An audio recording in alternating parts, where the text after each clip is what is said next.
الحمدللہ رب العالمین والصلاة والسلام علی سیدنا رسول اللہ وعلی آلہ وصحبہ ومن تبعہم بإحسان الی یوم الدین وبعد فاعوذ باللہ من الشیطان الرجیم بسم اللہ الرحمن الرحیم فاعلم انہ لا الہ الا اللہ۔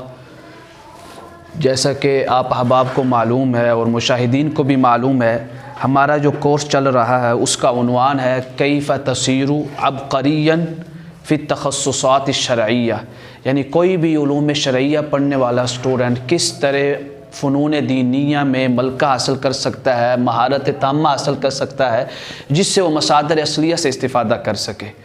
اسی عنوان کے تحت اور اسی کورس کے تحت ہم نے 3 فنون کا انتخاب کیا ہے۔ پہلا فن تخریج حدیث اور دراسہ اسانید، دوسرا فن علم کلام، تیسرا فن قواعد ترکیب جس کو ہم نے اصول ترکیب بھی کہتے ہیں، اصول اعراب بھی کہتے ہیں۔ تخریج حدیث میں ہمارا پہلے ایک لیکچر ہو چکا ہے، آج دوسرا لیکچر ہے، آج 4 جنوری 2021 ہے، تو تخریج حدیث کا دوسرا لیکچر ہے۔ دوسرے لیکچر کا عنوان ہے کہ تخریج حدیث کی مصطلحات، تخریج حدیث کی مصطلحات یا اصطلاحات، جس کو ٹرمز بھی بولتے ہیں، یا ٹرمز، یعنی کوئی بھی حدیث بیان کرتے ہوئے یا لکھتے ہوئے کون سی اصطلاحات استعمال کریں گے، یا مصطلحات استعمال کریں گے، یا ٹرمز استعمال کریں گے۔ یہ جو تخریج حدیث کی مصطلحات ہیں اس کی 2 قسمیں ہیں۔ کتنی؟ 2 قسمیں۔ پہلی قسم ہے کتب کے اعتبار سے، کتب حدیث کے اعتبار سے، اور دوسری قسم کیا ہے؟ متن حدیث کے اعتبار سے، متن حدیث کے اعتبار سے، یعنی کوئی بھی حدیث بیان کرتے ہوئے یا لکھتے ہوئے یا ذکر کرتے ہوئے جو اصطلاحات بولنی ہے وہ کتنے اعتبار سے ہوں گی؟ 2 اعتبار سے، ایک کتب کے اعتبار سے اور ایک متن کے اعتبار سے۔ یعنی اگر کتاب میں سے حدیث لیتے ہیں تو اس کتاب کے لیے کون سی ٹرم استعمال کریں گے یا اصطلاح استعمال کریں گے، اور حدیث کا متن دیکھتے ہوئے کون سی اصطلاح استعمال کریں گے۔ آج کے لیکچر میں صرف پہلا جو قسم ہے اسی کے اوپر بات ہوگی، کتب کے اعتبار سے تخریج حدیث کی اصطلاحات اور ٹرمز۔ قبل اس سے کہ ہم یہ سمجھیں کہ کتب حدیث کے اعتبار سے جو تخریج حدیث کی اصطلاحات ہیں وہ کیا ہیں، پہلے ہمیں کتب حدیث سمجھنا ہوگا، کتب حدیث کی اقسام۔ مثلا کتب حدیث کی اقسام، کتب حدیث اگر آپ کھول کے دیکھیں تو اس کی 2 قسمیں ہیں۔ پہلی قسم کیا ہے؟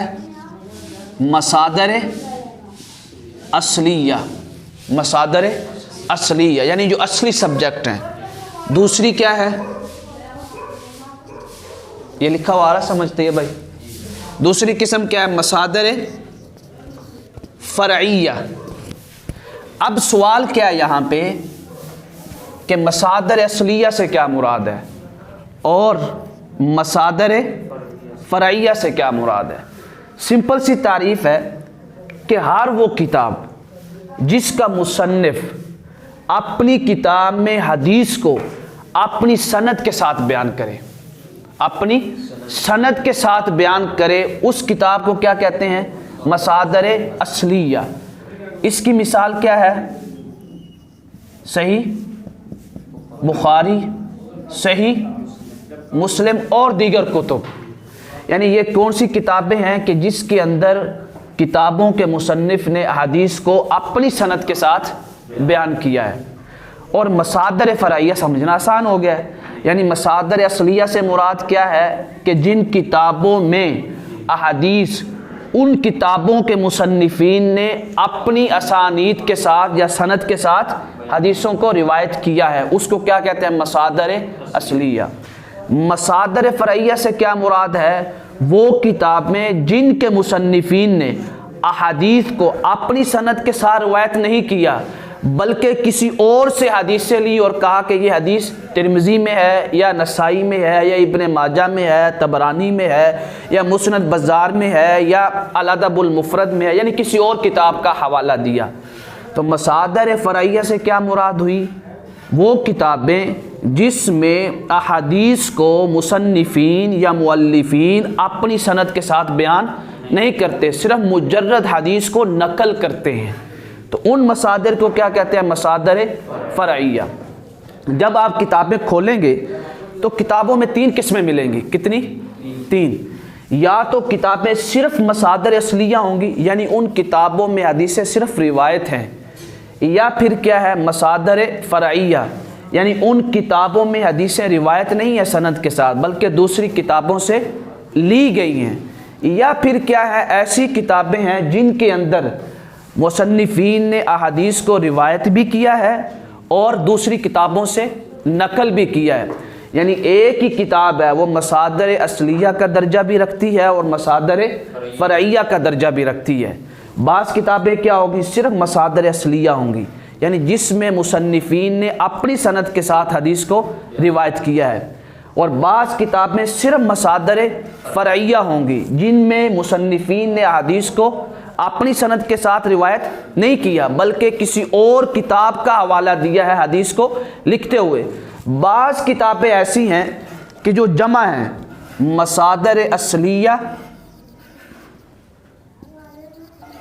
اور فرعیہ، یعنی وہ اصلی بھی کہلائے گی اور فرعی بھی کہلائے گی۔ اب اس کی مثال کیا ہے مصادر اصلیہ کی؟ کثیر، صحیح بخاری، صحیح مسلم، نسائی، ابن ماجہ، ساری جو کتابیں حدیث کی۔ مصادر فرعیہ کی مثال کیا ہے؟ جیسے قاضی عیاض کی الشفا شریف ہوگی، یا دیگر جیسے وہ احادیث جو تخریج حدیث کی، تفسیر کی، فقہ کی یا اصول فقہ کی، جو محدثین نے حدیث تخریج کی ہیں، بیان کی ہیں کہ یہ حدیث صحیح ہے، حسن ہے، ضعیف ہے، موضوع ہے۔ جیسے ہدایہ فقہ حنفی کی معروف کتاب ہے، اس کی تخریج کس کتاب میں کی گئی؟ نصب الرایہ۔ اب نصب الرایہ کیا ہے؟ مصادر فرعیہ۔ کیوں مصادر فرعیہ ہے؟ کہ اس میں امام زیلئی نے حدیث کو اپنی سند کے ساتھ بیان نہیں کیا بلکہ وہ حدیث جن کتابوں میں سند کے ساتھ آئی ہے ان کا حوالہ لکھا ہے۔ کلیئر؟ وہ کتابیں کون سی ہیں جس میں مصادر اصلیہ بھی ہو اور وہ فرعیہ بھی ہو، یعنی ایسی کتاب جس کے مصنف نے حدیث کو اپنی سند کے ساتھ بھی بیان کیا ہو اور کسی اور کتاب سے حدیث لے کے بھی لکھا ہو۔ اس کی مثال کتب ستہ میں کون سی ہے؟ ترمذی شریف۔ ترمذی شریف میں کیا ہے کہ امام ترمذی حدیث کو اپنی سند کے ساتھ بھی لاتے ہیں اور آخر میں حدیث کے آخر میں کیا کہتے ہیں کہ اس باب میں یہ حدیث حضرت عبداللہ ابن عباس سے بھی روایت ہے، اما عائشہ سے بھی روایت ہے اور دیگر صحابہ سے بھی روایت ہے۔ اب صرف کیا کر رہے ہیں؟ منسوب کر رہے ہیں، ان سے روایت نہیں کر رہے اپنی سند کے ساتھ۔ تو اس کو کیا کہتے ہیں؟ مصادر اصلیہ اور فرعیہ۔ جیسے قاضی عیاض جو ہیں الشفا شریف میں بعض اوقات کسی حدیث کو اپنی سند کے ساتھ لاتے ہیں لیکن اکثر اوقات کیا ہے؟ سند کے ساتھ نہیں لاتے بلکہ کسی اور کتاب کی حدیث کو بیان کرتے ہیں۔ یہ کس کی تھی؟ کتب حدیث کی اقسام، مصادر اصلیہ اور فرعیہ، مصادر فرعیہ، ان کی پہچان ہو گئی۔ اب یہ سمجھنا آسان ہوگا، کتب حدیث کے اعتبار سے حدیث کو بیان کرتے ہوئے یا لکھتے ہوئے، بیان کرنے سے مراد تقریر میں آپ بیان کر رہے ہیں، لکھنے سے مراد اپنی کتاب میں لکھ رہے ہیں، اس وقت کتب کے اعتبار سے کیا اصطلاحات استعمال کرنی ہے؟ اب کتب کی کتنی قسمیں ہوگی؟ 3، یعنی تیسری تو دونوں کی جمع ہے نا۔ ایک کیا ہوگی؟ اصلیہ، اور ایک کیا ہوگی؟ فرعیہ۔ اگر اصلیہ ہیں، اگر ان سے کوئی حدیث آپ بیان کرتے ہیں یا لکھتے ہیں، کون سے لفظ استعمال کریں گے؟ 3۔ یا کیا کہیں گے؟ اخرجہ، اخرجہ، یا کیا کہیں گے؟ خرجہ، یا کیا کہیں گے؟ رواہ۔ کیا کہیں گے؟ رواہ۔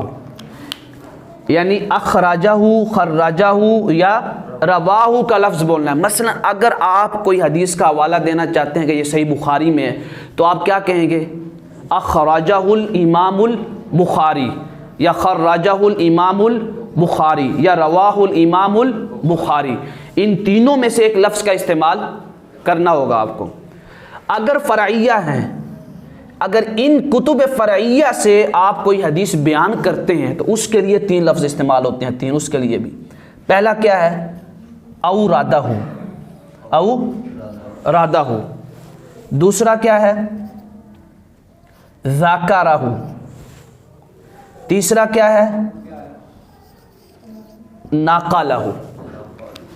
یعنی کتب فرعیہ سے کوئی حدیث لے رہے ہیں تو اس کو بیان کرتے ہوئے، لکھتے ہوئے کون سا لفظ بولنا ہے؟ او رادہ ہو یا ذاکرہ ہو یا ناقالہ ہو۔ مثلا اگر آپ امام ذیلعی کی کتاب نصب الرایہ کا حوالہ دیتے ہیں تو وہ کس میں سے ہے؟ مصادر فرعیہ میں سے۔ آپ کیا کہیں گے؟ او رادہ الذیلعی یا ذاکرہ الذیلعی یا ناقالہ الذیلعی، رواہ یا خرجہ یا خرجہ نہیں کہیں گے۔ کیوں؟ ان کا فائدہ کیا ہے؟ اگر آپ نے بولا نا اخرجہ تو صاحب فن یہ سمجھیں گے کہ جو حدیث آپ بیان کر رہے ہیں نا جس کتاب سے، اس کتاب کے مصنف نے اس حدیث کو اپنی سند سے بیان کیا ہے۔ خرجہ کہا تو وہ سمجھ جائے گا صاحب فن، اسی طرح رواہ کہا تو صاحب فن سمجھ جائے گا۔ اگر آپ نے کہا او رادہ تو صاحب فن سمجھ جائے گا جس کتاب کا یہ حوالہ دے رہا ہے وہ حدیث کی اصلی کتاب نہیں ہے، فرعی ہے۔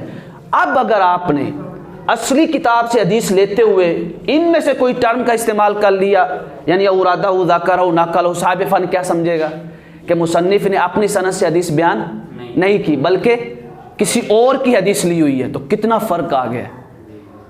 اسی لیے محدثین نے جو ان ٹرم کا لحاظ نہیں رکھتا اس کو جاہل کہا ہے۔ یعنی امام عینی نے البنایہ جو ہدایہ کی شرح ہے اس میں بعض شارحین پہ نقل کرتے ہوئے انہوں نے کہا کہ وہ جاہل تھا۔ اس نے کیوں؟ اصل میں یہ جو فرعیہ ہے نا اس میں جو حدیث سے معلق ہے، کیا ہے؟ وہ بھی آتی ہے۔ حدیث سے معلق کو بھی بیان کرتے ہوئے کیا نام لینا ہے؟ او رادہ یا ذاکرہ یا وہ کیا کہتے ہیں؟ امام عینی نے کہا کہ وَجَهِلَ مَنْ قَالَ رَوَاهُ وَإِنَّمَا يُقَالُ فِي مِثْلِهِ ذَكَرَهُ وَلَا يُقَالُ رَوَاهُ۔ امام عینی کہتے ہیں یہ حدیث کیا ہے؟ معلق ہے، اور معلق حدیث میں لفظ رواہ نہیں بولتے، انہوں نے رواہ بولا تھا، جس کے اوپر نقد کر رہے ہیں، جس کو جاہل کر رہے ہیں، کہہ رہے ہیں اس نے کیا بولا تھا؟ رواہ۔ فرمایا رواہ نہیں بولا جاتا، ذاکرہ بولا جاتا ہے۔ کیوں؟ وہ کہتے ہیں رواہ بولا جاتا ہے جس میں حدیث سند کے ساتھ بیان ہو، اور جو حدیث سند کے ساتھ بیان نہ ہو اس میں کیا بولا جاتا ہے؟ ذاکرہ۔ یہ ایک مثال ہے جو امام عینی سے ہم نے دی۔ تو لہٰذا تخریج حدیث کی مصطلحات کی کتنی قسمیں ہوئیں؟ 2، کتب حدیث کے اعتبار سے، متن حدیث کے اعتبار سے۔ آج ہم نے جو پڑھا وہ کتب حدیث کے اعتبار سے پڑھا۔ پھر کتب حدیث کی اقسام: مصادر اصلیہ، مصادر فرعیہ، یا کوئی ایسی کتاب ہے جس کو ہم مصادر اصلی بھی کہہ سکتے ہیں، مصادر فرعی بھی۔ اب بہت سے لوگ کیا کرتے ہیں، الشفاء شریف سے کوئی بھی واقعہ نقل کریں نا یا حدیث، وہ کہتے ہیں قاضی ایاز نے روایت کی ہے۔ جب آپ نے لفظ روایت سنا ہے، صاحب فن ہے، تو کیا آپ نے سمجھا کہ قاضی ایاز مالکی رحمہ اللہ نے اس حدیث کو اپنی سند سے بیان ہے، حالانکہ قاضی ایاز رحمہ اللہ نے اس حدیث کو اپنی سند سے بیان ہی نہیں کیا ہوتا۔ تو صرف کیا ہے، ٹرم بدلنے سے صاحب فن کے فہم میں بھی مغالطہ آ گیا۔ یا بڑے بڑے آپ سنیں گے تقریروں میں بھی، کتابوں میں بھی، وہ یہ اکثر لفظ بولتے ہیں، ان کا اعتبار ہی نہیں رکھتے۔ یعنی مصادر فرعیہ پہ کیا بولتے ہیں؟ رواہ، روایت کیا ہے یا تخریج کی ہے، یہ نہیں بولتے او رادہ یا ذاکرہ، ذکر کیا ہے، نقل کیا ہے یا وارد کیا ہے۔ اردو میں تو ہم ایسے ہی بولیں گے نا، وارد کیا ہے، نقل کیا ہے، ذکر کیا ہے، یا تخریج کیا ہے، اخراج کی ہے، یا روایت کی ہے۔ اس میں سے کوئی کوشچن؟ کل انشاءاللہ تعالی ہم پڑھیں گے متن حدیث کے اعتبار سے، یعنی ایک حدیث ترمذی میں بھی ہے، وہی حدیث نسائی میں بھی ہے، تو دونوں کتابوں کا حوالہ دیتے ہوئے حدیث کے لیے کون سا لفظ استعمال کریں گے؟ مثلا اخرجہ الترمذی والنسائی بلفظہ او بمثلہ او بنفسہ او باختصارہ او بطول آخرہ او بعجز۔ یہ جو ٹرم ہے متن حدیث کے اعتبار سے انشاءاللہ تعالی تیسرے لیکچر میں اس کی وضاحت کریں گے۔ اب کیا ہو گیا، کتنے لفظ آگے؟ ایک ہے اخراج، ایک ہے تخریج، ایک ہے استخراج۔ متاخرین کے ہاں یعنی ہمارے دور میں تخریج کس کو بولتے ہیں؟ حدیث کو دوسری کتابوں سے لینا، حدیث کو دوسری کتابوں سے لے کر بیان کرنا اور اس کا حکم بھی بیان کرنا، جیسے ہم نے پہلے لیکچر میں بیان کیا تھا کہ تخریج حدیث سے کیا مراد۔ اخراج کس معنی میں مراد ہوتا ہے؟ یعنی ان کتابوں کے لیے لفظ استعمال کرنا جن کتابوں میں حدیث مصنفین نے اپنی سند کے ساتھ روایت کی ہے۔ یا پھر استخراج کس معنی میں استعمال ہوتا ہے؟ کسی اور کتاب کی حدیثیں لے کے اپنی سند سے بیان کرنا، جن کو کتب مستخرجات کہتے ہیں، کتب مستخرجات۔ لیکن متقدمین کے ہاں اخراج اور تخریج دونوں کا ایک ہی معنی تھا، وہ کیا ہے؟ حدیث کو اپنی سند کے ساتھ بیان کرنا۔ جیسے علامہ ابن رجب جامع العلوم والحکم میں یہ ٹرم دونوں استعمال کرتے ہیں، یعنی اخرجہ الامام البخاری، اور یہ بھی کہتے ہیں خرجہ الامام البخاری۔ یعنی متقدمین کے ہاں اخراج اور تخریج کا کیا معنی ہے؟ ایک ہی ہے، حدیث کو اپنی سند کے ساتھ جس نے بیان کیا اس کے لیے لفظ بولنا۔ متاخرین کے ہاں دونوں میں کیا فرق ہے؟ اخراج اس کے لیے بولتے ہیں جس مصنف نے حدیث کو اپنی سند کے ساتھ بیان کیا ہے، اور تخریج فن کے لیے بولتے ہیں، یعنی حدیث کو تخریج کرنا۔ تخریج سے مراد کیا؟ حدیث کو بیان کرتے ہوئے اس کی اصلی کتاب کا نام لینا، حدیث کا حکم بیان کرنا صحت، ضعف اور وضع کے اعتبار سے۔ السلام علیکم ورحمۃ اللہ وبرکاتہ۔